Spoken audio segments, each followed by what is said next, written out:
Well, good afternoon, everyone, and welcome to Political Hobbyism versus Political Power, What's Effective and Why?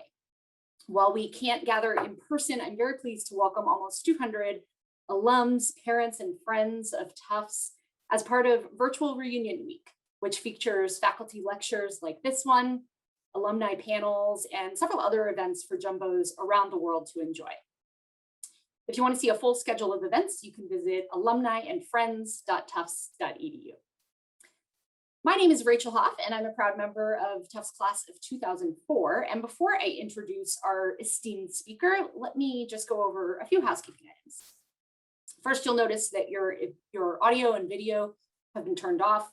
That's just to eliminate any distraction or disruption from background noise.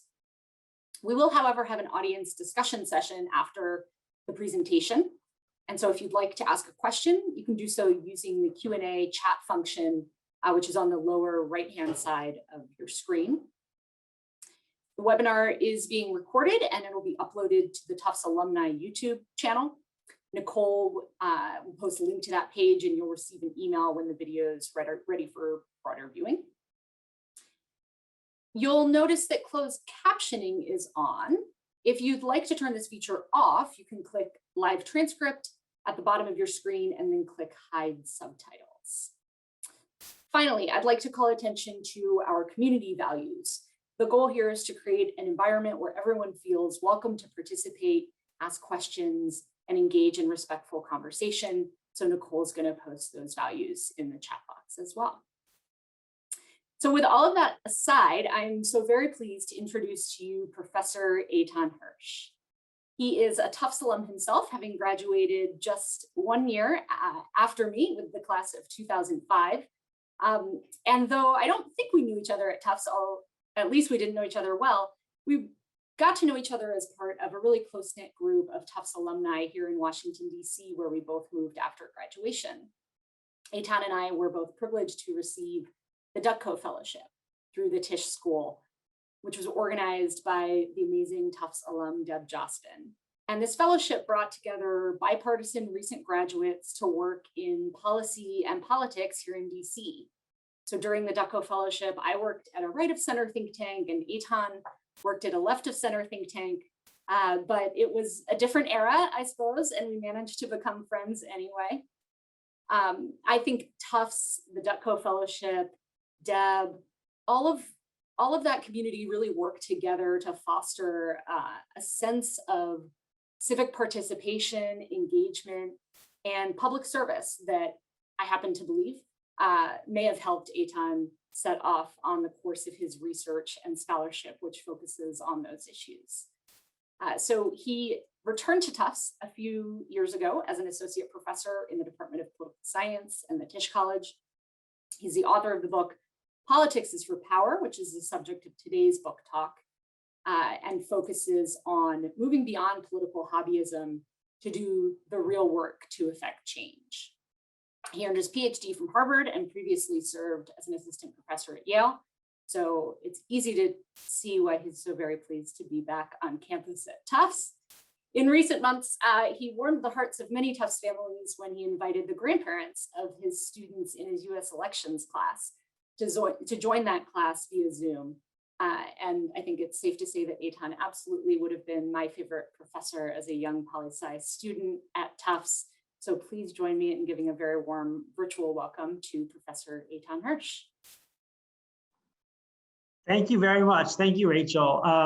Honestly, when I found out that Rachel was going to be the moderator for this, my first instinct was that I should only talk for like 5 minutes and then Rachel should talk for most of the time. So I'm hoping we'll have a great conversation later and we can hear from Rachel's wisdom as well, which I've always, since back in the days of 2005, have benefited from. So hello, everybody, really welcome. Thank you for being here with us. Please get ready to ask questions or to have a conversation. But I'll tell you a little bit about the book that I wrote and why I wrote it first, and to give a bit of an overview for what we can talk about today. First, I should say that if you read the book, it's not what I normally do. Most of my research is about elections and voting rights, do a lot of really boring quantitative analysis. And I wanted to do something a little bit different and take a much bigger view at civic engagement than I had before when writing this book. And that's because I increasingly saw a disconnect between politics, like I teach about it at Tufts, and politics like I see it in my friends, in my family, in my students, in everyone I know, right? So the politics I teach about is a politics of strategy, right? That if you're engaging in politics, you are working with other people with some goal to influence the government. And you have some strategy for doing that, right? So canvassers who are trying to get new people elected, they have a goal, new people elected, and they have a strategy, canvassing. Lobbyists who are trying to persuade lawmakers or bureaucrats of how they should act on policy. They have a goal, some policy goal, and they have a strategy, lobbying. Now, when I think about though my family or friends or students, how they engage in politics, it doesn't look anything like either of those things. There's no strategy. It looks like something totally weird. They're spending an hour or two a day following the news, talking about the news, acting as kind of like amateur pundits, worrying about politics, maybe doing some token actions like signing a petition or throwing $5 at a candidate's direction, but there's no strategy. The only goal is really self-expression, and it feels a lot more like a hobby, like a sports obsession, for example, than it feels like engaging in politics. So that's what I wanted to write about. What are we doing? Like, what are all of us doing? About a third of the country says they spend 2 hours a day, podcasts, reading the news, talking about politics. And fewer than 5% of those people say that any of that time is actually in any kind of volunteer role or working on some strategic endeavor. Okay, so what are we doing? The main thing most of us are doing is news consumption. And if we just break that down a little bit and try to understand like what is going on in voters or everyday citizens' minds when they are engaged in news consumption, what do we make of it? The first thing you might say is like, okay, I watch the news or follow Twitter or whatever every day because I need to be informed.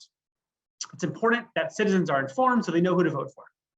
But if you look at how people are engaging in the news, that explanation doesn't make any sense, right? If you go, and you can test this out, go to any news junkie you know, and maybe you are the news junkie you know, but go to another news junkie you know and say, hey, you, my friend, you news junkie friend, tell me, who should I vote for in the next local election? Or maybe you tell them, hey, how do I get involved on some issue that I care about? The news junkie blushes and says, oh, I'm sorry, you misunderstood. I actually don't know anything about that. I have no idea what's happening at the state or local level. I have no idea how anyone could get involved in any issue, but I can tell you about everything that Trump's ever tweeted. I can tell you about every weird 24-hour news cycle story in Washington, but I can't really tell you a darn thing about how politics works in our area where we live at the state level. I don't know how to get involved. I'm not really engaging in the news as a precursor to action. It's really because it's like some people like learning about the Patriots, and some people like learning about cooking shows, and some people like learning about politics. So the news consumption really feels like kind of a hobby, right? If you look at voting, in American politics, we do this very strange behavior where we vote most when it matters the least, right? So in places like Massachusetts, where of course I am now, and many other of our less competitive nationally states, right? We have the highest turnout by far in presidential elections where our votes don't matter that much, right? We'll have in Massachusetts in the 2020, in 2016, 2012, going back in time, this is where we have high turnout. And then if you look at turnout, of course, in off-cycle elections, in municipal elections, in state elections where there are super important things on the ballot, things that people really say they care about. Economic development, race relations, funding for schools, policing, issues about the environment and regulation about housing and taxes. All that's on the ballot, of course, at the state level too. But all of a sudden, people's appetites for politics just collapses, right? Even very in competitive contexts. So you say Massachusetts is a great example. If you think about, say, from 2008 on, right? 2008, super high turnout here in the Barack Obama's first election, lots of activism, even though it was never going to be close here. Then a few months later, we have a competitive Senate election to replace Ted Kennedy, who died. Really competitive, a really important election. All of a sudden, turnout collapses, particularly in Democratic areas. Then we have a high turnout again then low turnout again in the congressional elections. At the city and state legislative level, we have the most uncompetitive environment almost anywhere in the country in terms of at the state house. And we have municipal elections where turnout rates can be 15% or so. So we have a strange thing where almost every American, 92, 93% of Americans say, oh yeah, it's your civic duty to be voting in every election. But of course, except for the presidential elections, we have exceedingly low turnout, exceedingly low volunteer engagement, exceedingly low donor engagement, right? Like state legislators here and elsewhere, it's not like there's a lot of people giving them hundreds of dollars even of campaign contributions. If you look at activism, so the dominant form of activism in politics today, if you ask people, how do you engage in politics, is online petition signing. That's the #1 way people say that they engage in politics beyond news consumption and beyond voting. A colleague and I wanted to investigate, well, like, what are people doing when they're signing online petitions? And we looked at all the petitions that went to the White House over a period of a few years during the Obama terms. And we discovered something fascinating, which is that if you add up all of the time that people are spending, all the petitions that are about issues like taxes, healthcare, education, parental leave, libraries, all of the big domestic issues that relate to taxes and spending, that was only 5% of all the petitions that went to the White House. 95% of them are what? Some of them are just outright jokes, like Pierce Morgan should be deported or something like that. But most of them were just about small potatoes issues, like the FDA shouldn't regulate premium cigars. That was a huge petition. Or the White House should recognize Diaphragmatic Hernia Awareness Day. That was a big petition. So we are spending a lot of energy collectively on politics in certain forms of activism, but very, very kind of shallow forms of activism, not on serious things. So, and we can talk more about it during Q&A maybe about what activism looks like today in the last few years, particularly around protests and the success of those protests. But if you look at the full picture of most people's political engagement, it kind of all looks like a hobby. If you look at the people, for example, who are spending the most time on news, so say everyone in America who says they follow the news every day, the majority of them belong to 0 organizations. Says that in the last year they've worked 0 times with anyone else on any kind of civic or political venture. Reports in the last year they've been to 0 meetings, right? And this is in the post-Trump world of a lot of heightened engagement, right? So most people who are spending a ton of time on politics are not doing anything that would look like strategic behavior.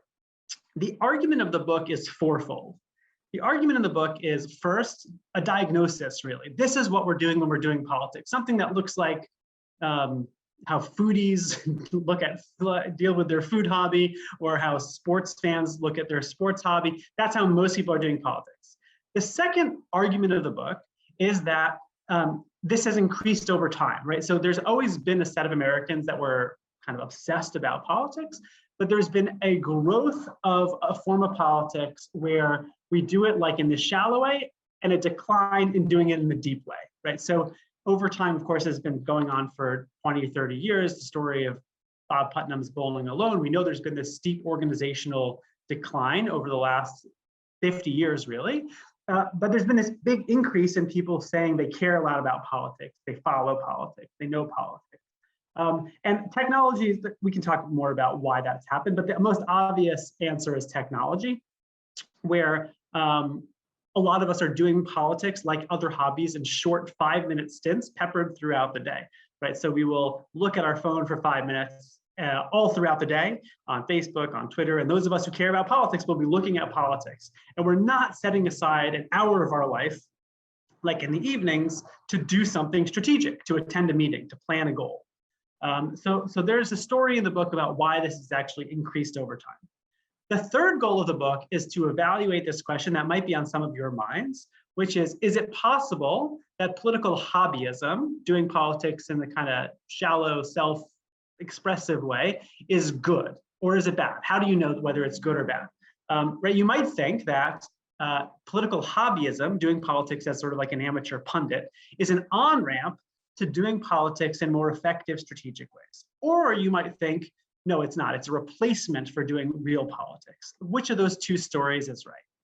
And the way I come down on this in the book is that politics as a hobby is not just a waste of time. It's actually bad. It's bad for anyone who has a political goal, but it's also bad for the system or democratic process. So why is it bad for the individual? A few reasons. One is that when you do political hobbyism, when we engage in politics in kind of shallow online ways in particular, we are practicing the wrong skills and learning the wrong information. We are not learning about how we can make an impact in our community. We are not even learning about the candidates or power brokers in our state and local community. We are only learning about national things that we can have the least impact on. We're also practicing the wrong skill set. So the book's called Politics is for Power, which means that when you're doing politics, you're trying to get power over the decision-making process. You're trying to get control so that other people, like political actors, the government, bureaucrats, will implement your values. And in any power relationship, there's a recipe, right? And so you can think about any power dynamic you have, maybe with an employer or an employee, or at Tufts, I can think about a power dynamic between teachers and students, or as a parent, I can think about a power dynamic between parents and children, where you are trying to get someone else to do something that they don't necessarily want to do, right? So if I want to get my child to take a bath, or if I'm a student, I want to get my teacher, I want to get Professor Hersh to give me an A when he thinks I should get a B. What's the recipe for all that?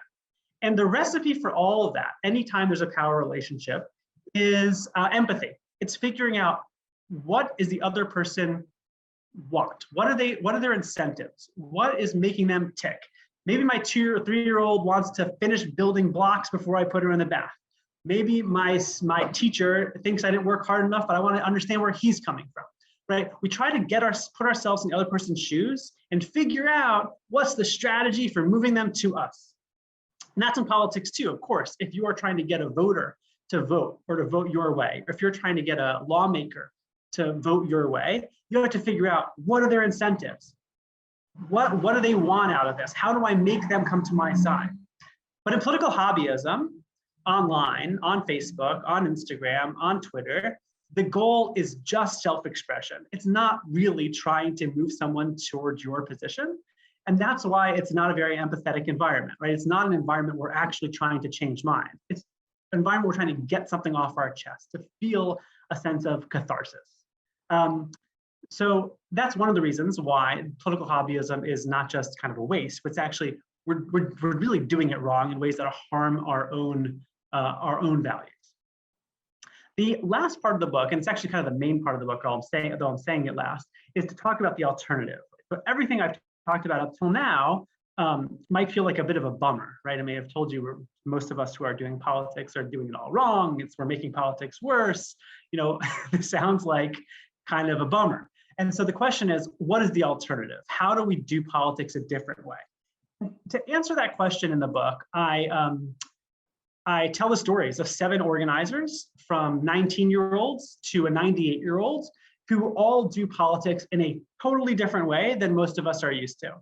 They're all volunteers, and none of them are really big on social media. They think in terms of counting votes and counting voices that they have influence over to affect change. So let me just give you one example of one of these kind of stories to give you a sense of what I mean. And the story I'll tell you is one of the ones that are from our area in Boston. I learned while I was doing research about this book that there was a 98-year-old man in Brighton, Massachusetts, which is a neighborhood of Boston, who lived in a low-income senior housing development, who was called the Ukrainian boss. And I was told that he controlled 1,000 votes, and that he had been under investigation from the US Attorney's Office, but that somehow politicians loved him. I wanted to figure out, like, who is the Ukrainian boss? What does this mean? And so I went to meet him, and I was a little scared, but I found out his story, which is much different than the original kind of devious story I had in my head before I met him. The story is that this guy, whose name is Nach, he came to the US as a retiree in his early 70s from the Soviet Union. He was a refugee. And he became, just as a retired person in his housing development, a community leader. He would do things like drive people to doctor's offices. He would help new immigrants come in and get adjusted. He would put on little events in their community room. Nothing politics. He'd done no politics his whole life. The only thing he did in politics in his whole life is run away from dictators, basically. So the guy's a Holocaust survivor of Siberian prison camps, really had a very hard life until he came to Boston. So he's just doing his thing as a community leader. And then in the 1990s, you might remember, there was a big law, a welfare reform law that was passed in Congress and by Bill Clinton. And the original writing of that law was going to take away food stamps and other benefits from people who were here completely legally, who were living in nursing homes. So a bunch of seniors living in nursing homes, didn't speak English, were being told, like, you have to work or you're going to lose all your benefits. And this was a pretty big controversy at the time. Catholic Charities said there was going to be a suicide epidemic among these low-income senior refugees. And it was a kind of a crisis for Nach and his community. So what Nach did is, first he just kind of went to the press in his very broken English and said, hey, this is not fair.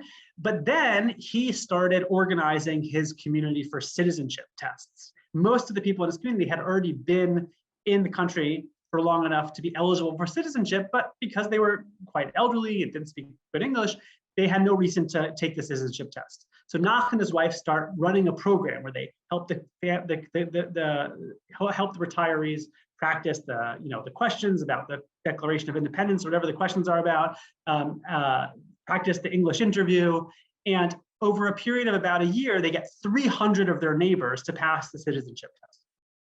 In that time, the law was actually changed and it didn't apply to these people anymore. But nevertheless, Nach became kind of an organizational hero by getting all of these people to pass their citizenship test. Now he realized that if he wants to kind of protect and defend the interests of his community, he's got to be involved in politics, because politics was the thing that for a time threatened the material needs of this community.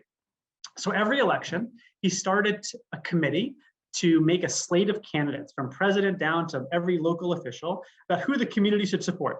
And they got the voting, they got everyone in the community to vote, to show up and to vote for their slate. Within a couple of elections, this precinct in Brighton, Massachusetts had 2 and then 3 times the turnout of all the precincts around it, and everyone was basically voting the same way.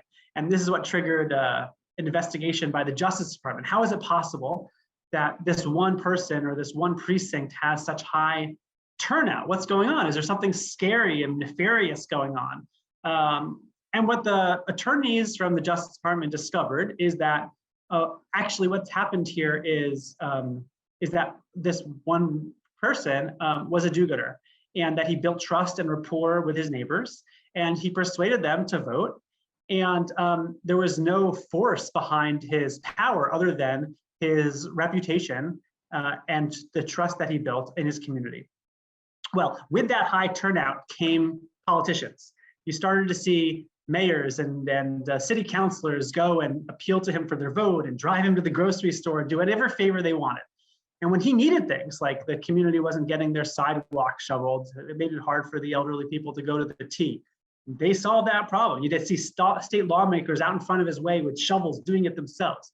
Well, of course, when they had bigger questions about, immigration policy, they listened. And this guy became not known really to anyone outside of his community, but within this 1,000-person senior living place, a real hero. I was about to, after meeting with Nach several times and telling his story, I was about, when my book came out last year, to hand him a copy before it came out. But he died 3 days shy of his 99th birthday. And I wasn't able to get him a copy of the book, but I did want to attend his funeral. I decided that I was worried, 99-year-olds die. There's not that many people necessarily who are there with them at the end, their friends, their family. I want to make sure I supported him and attended his funeral. And I went there, and there's a few dozen people from the Russian community. And then sitting in the front of the funeral home in Brookline on Beacon Street was the governor of Massachusetts, Charlie Baker, Mayor Marty Wall, city councilors, state legislators, and they were there, not to get any votes, but there were no votes to be gotten, but to really pay respect. It's like, this is the person who does politics right. There's no social media. There's no real focus beyond the needs of a community. And with that, just by organizing 1,000 people, right, which is no small feat, which he didn't even start doing until he was retired in a different country from which he grew up in, this guy demonstrated a kind of political power and political engagement that just looks so different from the rest of us. Now, the stories in the book include people who are college students, 2 college students, one in North Carolina, one in Massachusetts, about activists who go door to door in Trump country and in in rural Pennsylvania or in Brooklyn, New York. They have different stories, but they all follow a certain set of rules, which is count votes and voices. You have power when you bring people to the room, but you can bring people to meet with a politician, when you can bring people to the voting booth. And empathy. They all have figured out that, if I want to get other people on my side, I need to figure out what makes them tick and respond to that. And so with that, I hope to tell this story about what does politics look like from the vantage point of a hobbyist? What are we doing that's not quite right? And what's the alternative? And I think on that note, I will turn it back to Rachel, and happy to have a conversation. Well, thanks, Eitan. That was a really great presentation of the thesis of your book, and I think a really good place to start our discussion. I have so many questions for you. So I will start peppering you with those. And let me just remind the audience that you can submit your own questions through the question and answer Q&A box at the bottom of your screen. So Eitan, I'm inspired by the story of this 98-year-old political organizer. And you highlight that he didn't have a social media profile, but at the same time, he was organizing a 1,000-person senior living community. So perhaps social media wasn't the most effective tool there. Can you speak to, maybe across other case studies from your book, or other people that you've encountered as you've done this research? Are there examples of people that are really kind of doing both, that are doing the political organizing, but leveraging the tools, social media perhaps being one of them, or maybe even leveraging political hobbyism itself in order to, inspire people to take action and create change? Yeah, right. So there's the kind of self-interested politician version of that, right? Which is like, we know what kinds of messages you want to give people if you want, like, say, lots of low-dollar donations. And that is that you should make videos that are kind of as angry and nasty as possible. And we've seen this from the beginning of small dollar donations, right? And the Obama campaign in 2008, their post-campaign reporting was that the messages that got them the most money was nasty attacks on Sarah Palin. We've seen, you remember, a lot of folks remember Congressman Wilson, who shouted, "You lie," at Barack Obama when Obama presented his healthcare law before Congress. The guy raised $2 million in 24 hours. We see this with Trump.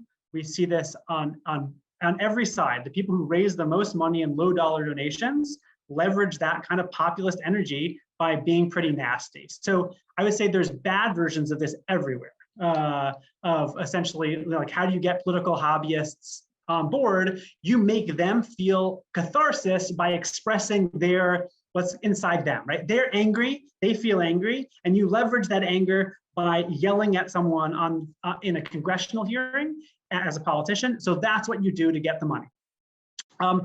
Are there good versions of this? Yeah, there are some I would say there are some community organizations. I think of one in Westmoreland County, Pennsylvania. One of the women I study, Angela, who is an outstanding political organizer. She's a liberal in a very conservative area.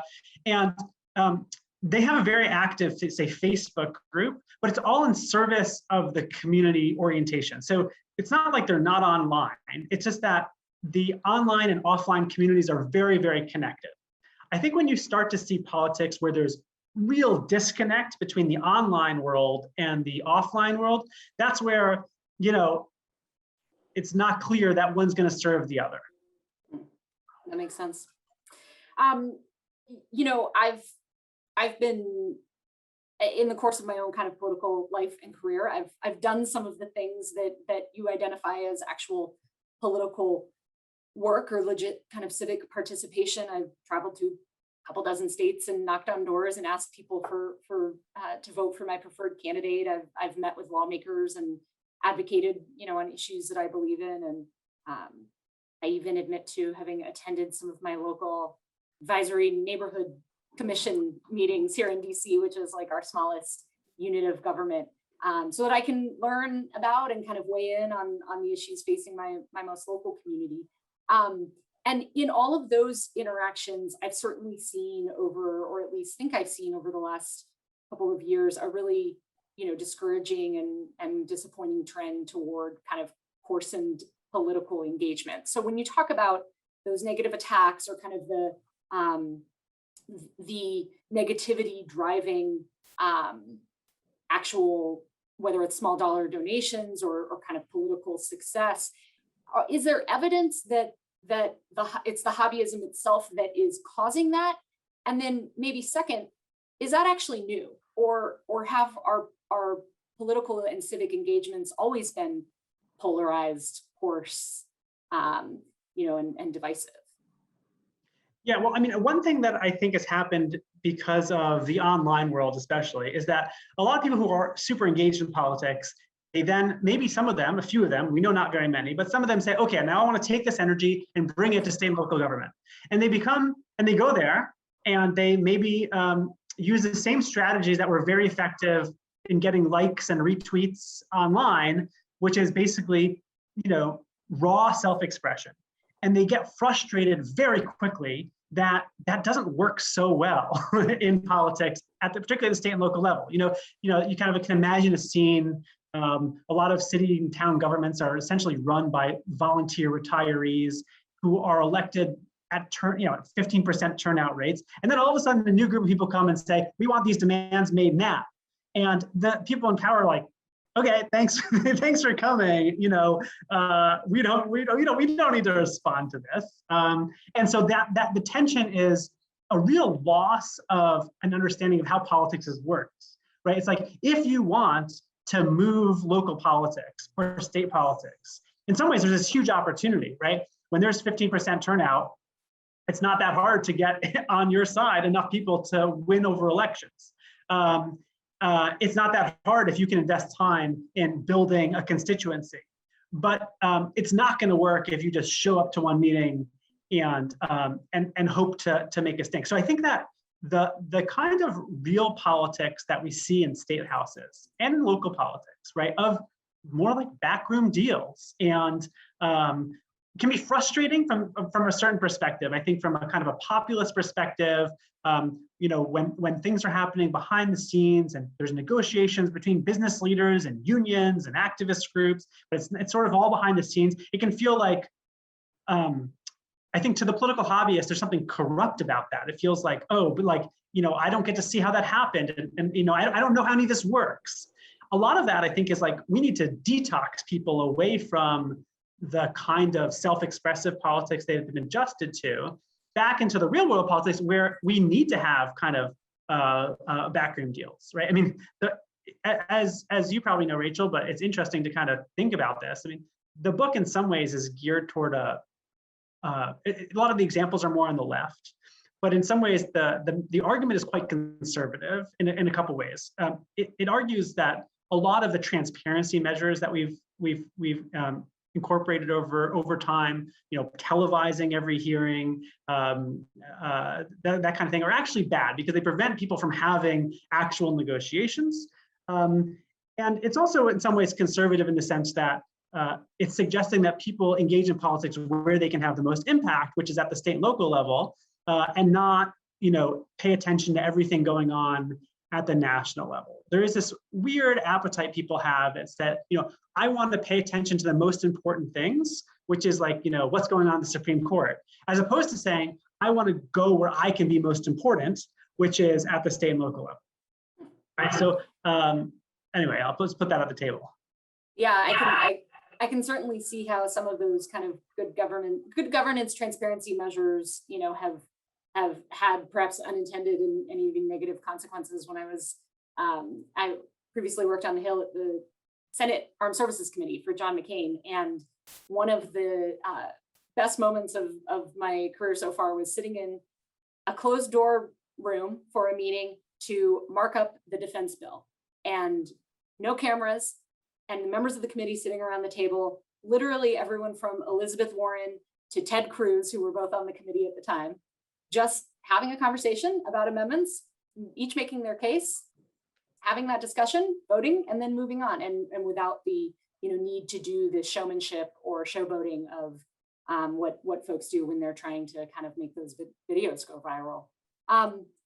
Let me turn to a couple of questions that have come in from the audience. One who also loved your story about the Ukrainian bus and wonders how folks like that you've profiled, how they really went about the process of building trust in those communities. That seems to be, kind of the linchpin step in the process of real political and civic work, but also one that strikes me as incredibly hard or complicated. Right. So a couple of them, including Knox, are stories of immigrant communities where there were some cohesive group, basically, that had some set of common problems and common values. The other immigrant story is a story about a Latino coalition that formed. And what was interesting is that the Latino coalition that formed in this particular town was actually very diverse. It brought together Dominicans and Puerto Ricans who, they attended different churches. They were really different communities, and it brought them together because they had a common set of problems that were very, very concrete. And I'll tell you, the most concrete of the problems was that there is a public school, an elementary school in their city, where the majority of the families were Latino immigrants, but where there wasn't a single staff member at the school who could speak to the parents in Spanish, right? So it's like you have most families at the school, the parents don't speak English, and they can't talk to anyone at the school. It's a really concrete problem. And the community was initially organized over solving problems like that. And then they got on board with a much bigger and more robust agenda having to do with, holding their police department accountable for how it interacted with ICE, or their mayor's office accountable for how it hired people to work in municipal jobs, all sorts of things. But it was built around that constituency. Of course, you see religious groups, churches, having this role in a lot of communities where it's not, in the same way that Nach was just sort of like a rogue volunteer, right? I mean, a lot of church communities, it's not like there's a pastor up there saying, here's who you should vote for, but there's an active set of people and a relationship of trust that people can motivate other people to participate in politics. And I can say I do this in my own religious community where I tell people who they should vote for, or I suggest who they should vote for at local elections. Most of them don't follow politics. I send them an email saying, here's who you should vote for. And I'm a nobody, but they know that, we're in the same neighborhood, we have roughly similar values, and, that they should vote my way. And, if one of them is, a doctor or a nurse, I'll go to them when my kid breaks their leg, and they'll come to me when they have a question about politics. And it's a pretty good division of labor. Right. So I think anytime you have a built-in community, that is very, very powerful. Now, particularly on the left, you don't have as many communities like that, particularly when there's not church communities, right? So this is a real big difference between the left and the right, is that on the left, you have a lot of people who are engaging in a lot of campaigns that are engaging in strategies like get out the vote drives, door-to-door canvases, phone banking, postcard letter writing. In fact, Democrats kind of champion these things. So like, this is the scientifically proven way to get voters engaged. And they're kind of right and they're kind of wrong. They're right in that behind all of those strategies, there is experimental social science that says these things actually do affect participation. But what they're missing oftentimes is that all of those strategies are like a pathetic Band-Aid for not having real relationships, right? Anytime a political campaign or party is talking to a stranger, they're doing something that is far less effective than if a person can tell 10 of his friends from church who to vote for. And on the Democratic side, much more than the Republican side, it's strangers talking to strangers. So what do? In the book, I talk about some cases like this. I talk about a liberal activist in New York who championed this strategy called deep canvassing, where she would go to Staten Island to very conservative doors and essentially like try to have a deep conversation, not like a short script like vote for my people, which no one would respond to, but saying like having a real conversation, getting to know the person and trying to bring them along to her side. So there are strategies for doing this, but none of them are real replacements for essentially getting deeper involved in one's own community. Yeah. Well, my only objection to that answer was that you said that your neighbors listen to you even though you're a nobody. You're an esteemed Tufts political science professor, and it's no wonder that they trust your judgment on state and local political issues. We have a question from speaking of that, a 1991 poli-sci Tufts grad who says that when he was at Tufts in the political science department, most of his courses were more oriented around grand political theory and didn't translate as well to kind of day-to-day retail politics. And that it seems that the courses that are currently offered by Tufts political science department are much more practical. Can you talk about if and how the academic approach to political science has changed? So I think our department has a lot of both. We have, of course, our really brilliant political theorists, political philosophers who are, inspiring everyone with Plato and Aristotle and Rousseau and all of those folks. We have international relations, which of course it tends to be more focused on big theoretical ideas in large part because there are not massive data sets available about every question they have like we have in American politics. In American politics, the whole field across the country has moved in a quantitative direction because there's such good data on everything. So, if I teach a class on elections and I talk about, a voting rights issue, we try to answer the question, like, not only like, why does a state want to pass a voter ID law, but also like, is it discriminatory? How would you know? How do you answer the question like that? So we try to teach students not just like what are the big questions, but like how do you answer questions, right? So much of our politics today is kind of evidence-free theorizing, and so we want the political scientists to be on the kind of invisible shoulders of students saying, prove it. Like if you think this is true, prove it, and we talk about ways to prove it. Well, jury's out on if the political science on your shoulder is representing the angel or the opposite, right? Definitely. Yeah, definitely. You mentioned that many of the case studies in your book come from kind of center-left activism. I'm a conservative. I noticed that. I was a proud member of the Tufts Republicans in my day. You talk a lot about organizing around government benefits, around responses to racial justice or climate change. All of those, typically associated with center-left activism. Do you have any case studies or just thoughts on more typically center-right organizing activities like the pro-life movement or defense of the Second Amendment or even the Tea Party in the last decade?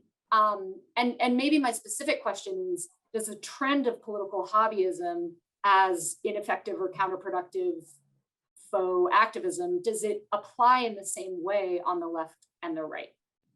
Yeah, that's a great question. I mean, there's a number of reasons why I decided to focus more on the left and the right. In part, it's because, as I said before, I actually think the message of the book is quite conservative in the sense of where it thinks the locus of power ought to be in people's in people's heads, and also why a bunch of reforms over the last few decades, campaign finance reform, all my students will know that that I think the Citizens United decision was a really good decision, right? But why by campaign finance reform efforts, transparency efforts, primary reform efforts, mostly championed by the left, have actually led to a lot of the political hobbyism we see today. So in some ways, I think the message, even though it's geared toward the left, is kind of coming from a conservative perspective. That the focus on religious community and the analogy between sort of like deep community relationships there and politics. But there are reasons I think that the left and the right are different. One is that, and you might disagree with this, but I think that the left has a much more ambitious prescriptive agenda right now than the right does. The left wants a bunch of big policy goals. They want, major changes on the environment. They want major changes in terms of healthcare and education and all that. They want a bunch of the different changes to the status quo. The Republicans, I think, at the national level have not articulated that kind of agenda. And political hobbyism doesn't really matter if you have nothing you want out of government, right? So if the status quo is good for you, then political hobbyism is not as big of a problem because it's not going to do anything. Right? It's only if you really want some change that you have to say, okay, well, what's the path to change? That's one thing I'll say. But I think on in a lot of ways, I think the political hobbyism on the right, particularly kind of these deep conspiracy theories that sometimes emerge in the online right world, Alex Jones and all that. I think that you have a very similar problem, which is that people are committed to politics for fun, and they are attracted to stories that are fun. So there's a story in the book about a piece of research, which I think is really funny, about some of you remember early in the Trump presidency, like the first week of the Trump presidency, there was a conflict because the press secretary said that Trump's inauguration had the biggest crowd in history. And so, but if you looked at the pictures of the Trump inauguration crowd compared to, say, the Obama one, you knew that this is not possibly true. And so these researchers showed the two pictures without any context. Here's the picture of the Obama crowd on the Mall of the DC, and here's a picture of the Trump crowd. And all the researchers said is, which of these pictures has more people in it? And what was interesting was, what was interesting is that there's a group of people that said that the Trump crowd, which was clearly smaller, had more people. And these were the most educated, news-following Republicans, right? And so what's going on in that situation is not that they are have an eyesight problem or a numeracy problem. It's that they knew the answer to give that gratified them, that it was personally gratifying for them to say, to stick it to the liberals, that they had the most people at the inauguration, even though it was obviously false. I think that you have the right and the left in some situations going down these kind of false narratives on hobbyism, which can be actually quite dangerous. So I don't think it's not a problem on the right, but I think that for the reasons I articulated, it's probably more of an issue on the left. I think the only thing I would push back on is I think in terms of grand prescriptive agendas, you're probably right that the left is currently coming from a place where that's that tends to define their political agenda at the moment. But there are certainly things, the pro-life movement being one of them, where there are causes on the right that would require changes to the status quo, and that there's a lot of, I would imagine, both hobbyism and political activism that folks, who rally around those issues are employing. I don't know. I'd be interested to kind of. Totally, but I think you see a couple. Let me say two more things, right? The right is in some ways better organized on those issues than the left is on any issue. So the classic example is that the right has an organization called ALEC, which helps state lawmakers. And I should emphasize that in most states, state lawmakers are paid almost nothing, if anything at all. They have very little expertise. So there's an organization called ALEC, which it's not a huge budget in the grand scheme of politics, like $100 million or something like this. And they help lawmakers craft model legislation that says, you want to pass a pro-life bill, here it is, okay? And we rewrote it for you with our lawyers, and now you, the lawmaker, can propose it. Curious question, why does the left not have a version of that? They spend billions of dollars on elections. Why can't they spend $100 million on an equivalent that makes model legislation for liberal activists? And the person who wrote the book on this basically says it's because the liberal philanthropists that fund politics on the left, like, they think state politics is kind of boring, parochial, beneath them. They want to be paying attention to the big things. So I think that's an instance where you have the right, and I think you see this in Second Amendment organizing too. It does have a much stronger organizational infrastructure than the left has. The last thing I'll say about this, that I think is fascinating, is that I think that the left has a much bigger, you might call it hypocrisy or cognitive dissonance than the right has. And I'll say it like this, right? In Massachusetts, Democrats will elect firebrand kind of politicians to go to Washington. Elizabeth Warren, Ed Markey, and they want big things: Green New Deal, Medicare for all, cancel all student debt, all that stuff.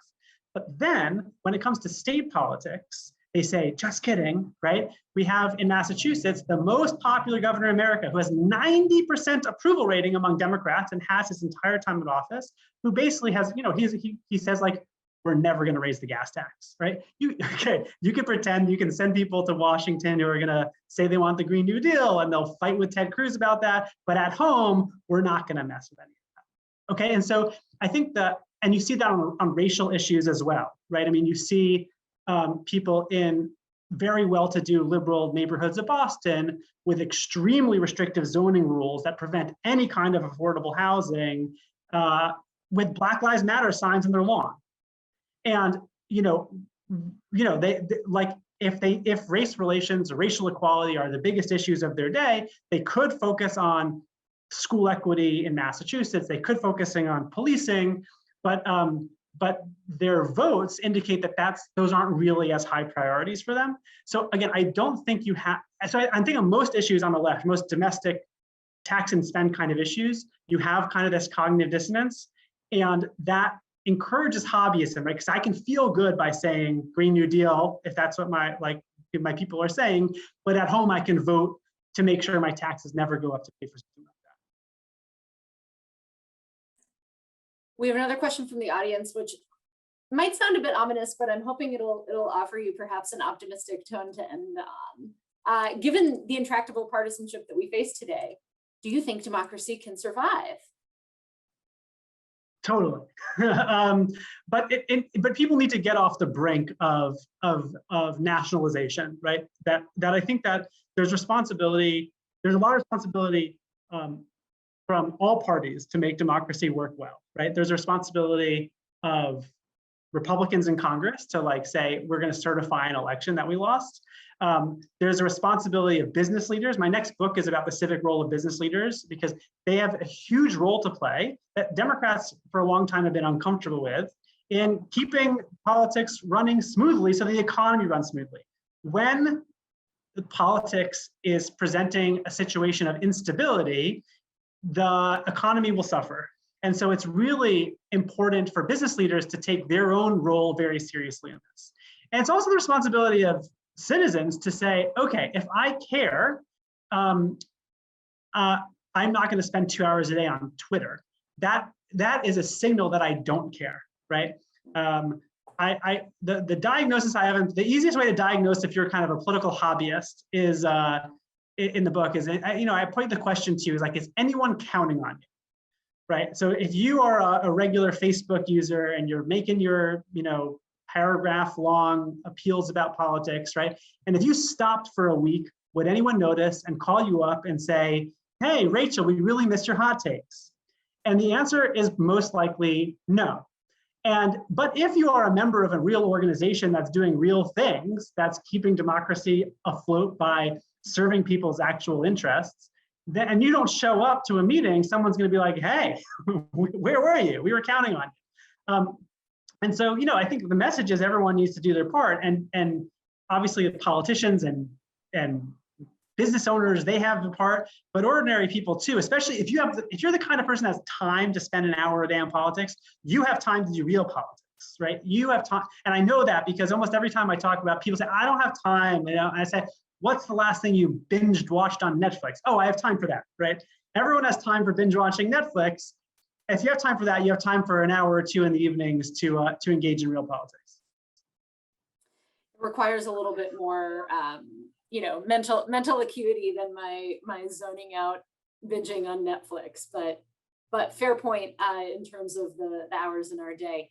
You mentioned, Eitan, that this book and this research was kind of a departure from what you normally work on, and I'm so grateful that you did it, because I think all of the work, the contributions that you've made to the conversation around civic participation and true political engagement really is just at the heart for what Tufts stands for, and so thanks for that, and also tell us what you're working on next. Tell us what research is you're spending your time on these days. Sure. So I'm doing a couple of projects that are very data oriented, a bunch of experiments related to anti-Semitism, particularly anti-Semitism among young people. And so we've released one of two papers on that topic, a graduate student and I. But the main thing I'm working on is a new book on civic engagement of business leaders, where we have, I think, we have a public that is really ambivalent, especially in the kind of era of high inequality, about what rich people what are they supposed to do in politics? Should they just stay out? Should they, we don't want them there, or do we want them to be kind of activist CEOs? Do we want employees to kind of demand of their employers to take political stances? And do we want shareholders to do that? Do we not? A lot of people don't have the answers to these questions. And so the book is meant to clearly articulate what the set of problems are, and to highlight some business leaders in Massachusetts here and across the country who do, I think, a really positive form of civic engagement. That is, they're not just doing self-interested lobbying to get tax breaks for their widgets. They're not doing kind of silly hashtag campaigns that feel more like political hobbyism, but they're actually taking themselves seriously as civic leaders.